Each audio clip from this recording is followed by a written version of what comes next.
अस्सलाम वालेकुम।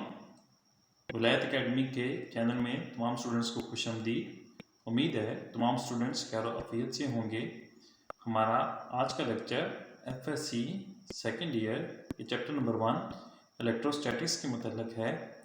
लेक्चर शुरू करने से पहले वो स्टूडेंट्स जो हमें पहली दफ़ा ज्वाइन कर रहे हैं उनसे गुजारिश है कि वो मेरे चैनल को सब्सक्राइब ज़रूर करें और साथ में मौजूद बेल आइकन के बटन को प्रेस करें ताकि हर नई आने वाली वीडियो आप तक आसानी से पहुंच सके।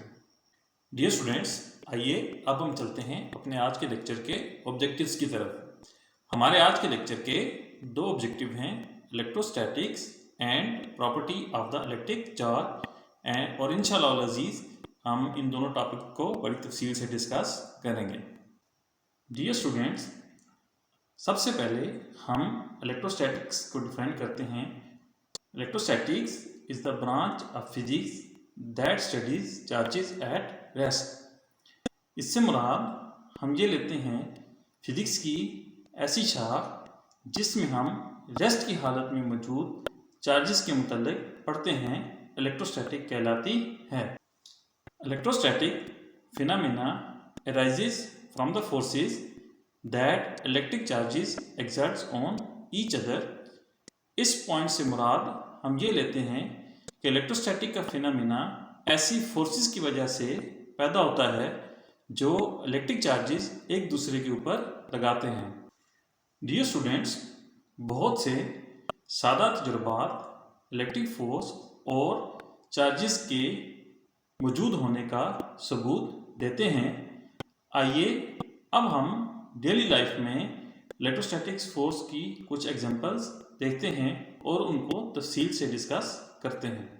अजीज़ तलबा, जब हम खुश्क बालों में कंघी करते हैं तो बालों में मौजूद कुछ इलेक्ट्रॉन हमारी कंघी पर ट्रांसफ़र हो जाते हैं। जब इस कंघी को कागज़ के छोटे छोटे टुकड़ों के पास ले जाया जाता है तो कागज़ के टुकड़ों के ऊपर एक डायपोल क्रिएट होता है और एक अट्रैक्टिव इलेक्ट्रोस्टैटिक फोर्स पैदा होती है जिसकी वजह से वो कागज़ के टुकड़े कंघी की तरफ खींचे चले जाते हैं।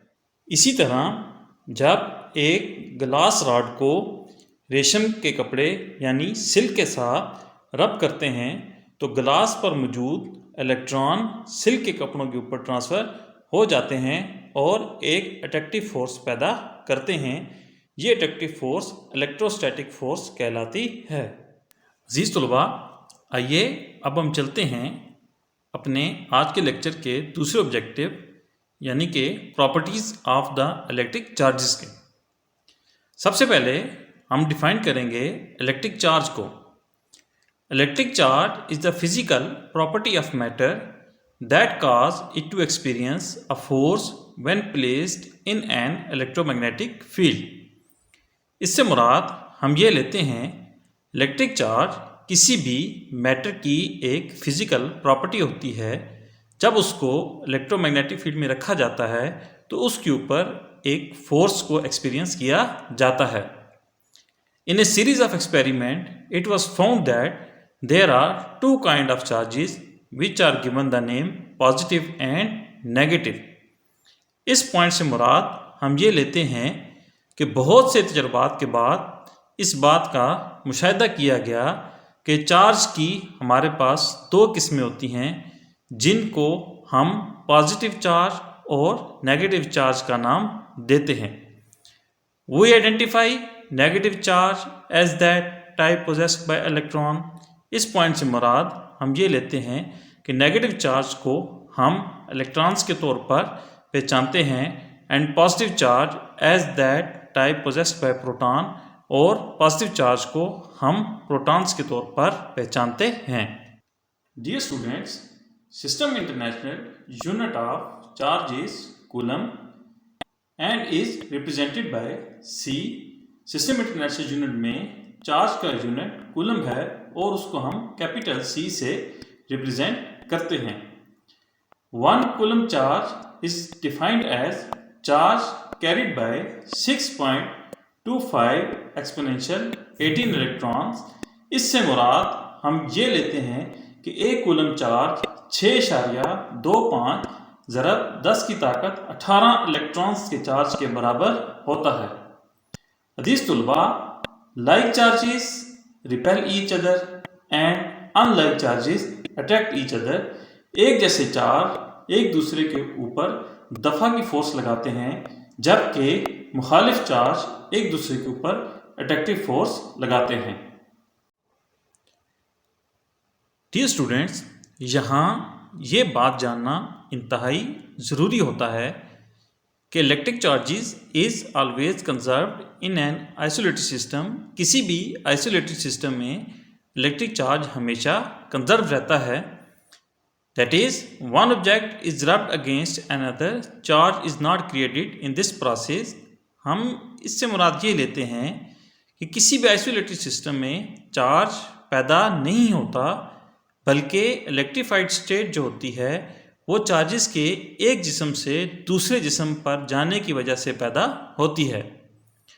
One object gains some amount of negative charge while other gains an equal amount of positive charge. इससे मुराद हम ये लेते हैं कि एक ऑब्जेक्ट कुछ नेगेटिव चार्जेस हासिल कर लेते हैं और दूसरा ऑब्जेक्ट जो है उसके ऊपर बराबर मिकदार में पॉजिटिव चार्ज आ जाता है। In modern terms, the electric charge Q is said to be quantized। जदीद दौर में हम इस टर्म से मुराद ये लेते हैं इलेक्ट्रिक चार्जेस जो हैं वो क्वांटाइज्ड हैं, ना तो ये पैदा होते हैं और ना ही इनको ख़त्म किया जा सकता है। Where Q is the standard symbol used for the charge as a variable, और हम वेरिएबल के तौर पर Q को चार्ज को ज़ाहिर करने के लिए इस्तेमाल करते हैं। डियर स्टूडेंट्स, उम्मीद है आज के लेक्चर के दोनों पॉइंट्स तमाम तलबा को समझ आ गए होंगे और इस लेक्चर के मतलब आपके जो भी सवालात हैं वो कमेंट्स में ज़रूर मेंशन करें और अपनी कीमती फीडबैक से भी आगाह करें ताकि इसमें मज़ीद बेहतरी लाई जा सके। बहुत शुक्रिया। अल्लाह हाफिज़।